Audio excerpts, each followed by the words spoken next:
बिस्मिल्लाहिर्रहमानिर्रहीम अस्सलाम वालेकुम। मैं हूं अदील वड़ाइच। हुकूमत ने जब से पार्लियामेंट का मुश्तरका इजलास मुअख्खर किया है और जब से कौमी असम्बली में दो बिलों के मामले पर उससे सुबकी का सामना करना पड़ा है, उस वक्त से हुकूमत काफ़ी कमज़ोर दिखाई देने लगी है। तो ऐसे में इमरान खान साहब भी आइंदा चंद रोज़ में अपना एक नया प्लान सामने लेकर आ रहे हैं और जो अपोजिशन है वो भी इमरान खान साहब की हुकूमत के ख़ात्मे के लिए एक अनोखी स्ट्रेटजी सामने लेके आने लगी है जो आपके साथ शेयर करेंगे। तो जब से पार्लियामेंट का मुश्तरका इजलास मुअख्खर हुआ है तो उस पर जो हुकूमत की जो अददी अक्सरियत है उस पर सवालिया निशान तो यकीनन ये उठ रहे हैं कि जी इनसे अपनी सादा अक्सरियत साबित नहीं हो पा रही। और कौमी असम्बली जिसमें सादा अक्सरियत से हुकूमत बनती है, तो ये दो बिलों का मामला था।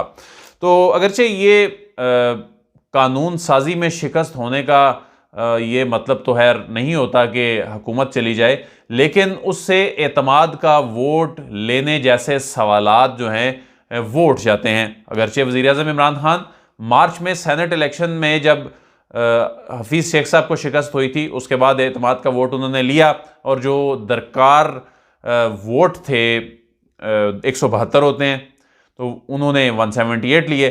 तो इस मरतबा ऐसा क्या होने जा रहा है? क्या तहरीक अदम एतमाद वज़ीर-ए-आज़म के ख़िलाफ़ आएगी? क्या पंजाब में तहरीक अदम एतमाद आ रही है? क्या सेनेट में तहरीक अदम एतमाद आ रही है? तो जो अपोजिशन की जो स्ट्रेटजी है वो तो आपके साथ शेयर करेंगे, लेकिन इससे पहले वज़ीर-ए-आज़म साहब जो हैं वो उनकी हुकूमत ये चाहती है कि जो पार्लियामेंट का मुश्तरका इजलास जो मुअख्खर किया गया है, इस इजलास को अब जल्द अज जल्द बुलाया जाए। जहाँ तक मामला है कंसेंसस का, इत्तफाक राय पैदा करने का, ये इत्तफाक राय सिर्फ जो इंतखाबी इस्लाहात का मामला है उसकी हद तक होगा। जो बाकी 26-27 बिल्स हैं उनमें इत्तफाक राय की इसलिए ज़रूरत नहीं, क्योंकि 2019 से लेकर अब तक की पेंडिंग लेजिस्लेशन है और जो कानून साजी सेनेट में अक्सरियत ना होने की वजह से नहीं हो रही थी, सेनेट उन्हें मंजूर नहीं कर रही थी। तो बाकी जो वो बिल हैं उनकी अगरचे मैंने जो उन बिलों के नाम आपके साथ गुज़िश्ता वीडियोज़ में शेयर किए थे, तो इंतखाबी इस्लाहात के बिल निकाल के बाकी जो बिल्स हैं उन जिन्हें कौमी असम्बली मंजूर कर चुकी है उन्हें पार्लियामेंट के मुश्तरका इजलास से मंजूर करवाया जाएगा। और इस हवाले से पीर को जो हुकूमती अरकान असम्बली और सेनेट हैं उनको तलब कर लिया गया है इस्लामाबाद में। जो पीर को उन्हें तलब करने का जो मामला है उसकी रीज़न ये है कि आइंदा चंद दिनों में इजलास पार्लियामेंट का मुश्तरका इजलास बुलाए जाने का इम्कान है, क्योंकि जो इत्तहादी हैं उनकी जो रिजर्वेशंस थी वो इंतखाबी इस्लाहात से मुतल्लिक बिल पर थी। जो बाकी लेजिस्लेशंस हैं वो मुतल्लिका कमेटियों ने उनकी जो एक ड्यू प्रोसेस होता है उसकी मंजूरी दी, कौमी असम्बली से मंजूर हुए, लेकिन अपोजिशन की फिर ज़िदबाजी की वजह से वो सेनेट से मंजूर चूँकि नहीं हो सके, तो इसलिए हुकूमत समझती है कि इन पे इतना ज़्यादा मसला नहीं होगा और इन पर इत्तहादियों को कायल कर लिया जाएगा। और पार्लियामेंट का मुश्तरका इजलास आगे ले जाने पर हुकूमत को जो सुबकी का सामना करना पड़ा और एक ऐसा माहौल पैदा हो गया कि अब हुकूमत अब गई। तो ये तो हुकूमत अब पार्लियामेंट का मुश्तरका इजलास बुलाने जा रही है। इस बात का इम्कान है कि ये जल्द बुला लिया जाएगा बाकी बिलों के हवाले से, जबकि इंतखाबी इस्लाहात का जो मामला है ये तातुल का शिकार होता नज़र आ रहा है। इसमें कंसेंसस में वक्त लगेगा। तो अब जो अपोजिशन है उसे भी ये खदशा है कि ज़ाहिर है अगर अचानक ये इजलास तलब किया जाता है और उस वक्त तक अपोजिशन की कोई हिकमत अमली तैयार नहीं होती तो अपोजिशन को वहाँ दचका लग सकता है। तो इसलिए अपोजिशन भी सर जोड़कर अब बैठने लगी है रवां हफ्ते। और जो अब वर्चुअल इजलास होगा पीडीएम का 15 नवंबर को, उसमें भी जो मेन चीज़ होगी वो यही होगी डिस्कस। तो सेनेट में तहरीक अदम एतमाद आएगी, पंजाब में तहरीक अदम एतमाद आएगी या वज़ीर-ए-आज़म के ख़िलाफ़ तहरीक अदम एतमाद आएगी, अब इस पर बात करते हैं। तो सेनेट की बात कर लेते हैं। सेनेट में नंबर्स तो हुकूमत के पास 4 नंबर्स कम हैं, 52 अपोजिशन के पास हैं, 48 हुकूमत के पास हैं। लेकिन सादिक संजरानी साहब जो हैं वो इससे पहले भी जब उनके खिलाफ तहरीक अदम एतमाद आई या उनका इलेक्शन हुआ तो उस वक्त भी नंबर्स तो कम थे। तो ये चूंकि वोट ओपन बैलेट से नहीं होता, तो इसलिए जो अपोजिशन के अपने अरकान हैं उन्होंने दूसरी जानिब वोट दिए और सादिक संजरानी साहब चेयरमैन सेनेट बने। तो उनके खिलाफ तहरीक अदम एतमाद अगर लाई जाए और नंबर्स अपोजिशन की जानिब रहें तो वो तो आसानी से जा सकते हैं, लेकिन पाकिस्तान पीपल्स पार्टी जो है वो सेनेट में तहरीक अदम एतमाद के मामले पर सपोर्ट नहीं कर रही। इसलिए सेनेट में तहरीक अदम एतमाद का जो मामला है अभी नज़र नहीं आ रहा, ना ही स्पीकर के हवाले से ऐसी कोई चीज़ अपोजिशन डिस्कस कर रही है। जो मामला है पंजाब का, पंजाब में तहरीक अदम एतमाद के हवाले से मैं आपको बताऊं कि ना तो ये शरीफ ख़ानदान को सूट करता है, ना ये पाकिस्तान पीपल्स पार्टी को सूट करता है, और ना ही PMLQ को ये सूट करता है।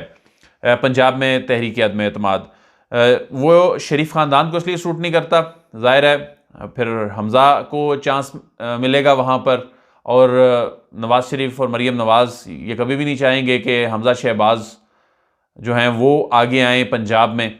इसी तरह पाकिस्तान पीपल्स पार्टी ये नहीं चाहेगी कि अगर उस्मान बुज़दार की सरकार वहाँ पर डिलीवर नहीं कर पा रही तो शरीफ ख़ानदान 2023 के इलेक्शन से पहले आकर वहाँ पर मज़ीद स्ट्रेंथन हो और पंजाब में और अपनी रूट्स मजबूत करे।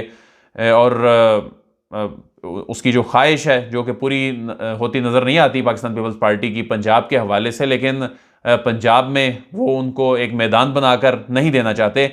और इसी तरह PMLQ भी कभी नहीं चाहेगी कि शरीफ ख़ानदान के हाथ में पंजाब में दोबारा हुकूमत जाए। उनके सबसे बड़े असल में जो सियासी हरीफ हैं वो तो वही हैं पंजाब में।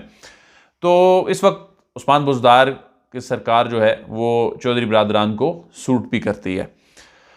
तो ये तो नहीं आ रही तहरीक अदम एतमाद, लेकिन अपोजिशन इस वक्त एक और ऑप्शन पर बड़ी संजीदगी से गौर कर रही है, और आने वाले दिनों में ये चीज़ सामने आ सकती है कि तहरीक अदम एतमाद की बजाय सदर मुमलिकत को ये कहा जाए, ये लिखा जाए या ये प्रेशर बनाया जाए कि वो इमरान खान साहब को एतमाद का वोट लेने का कहें।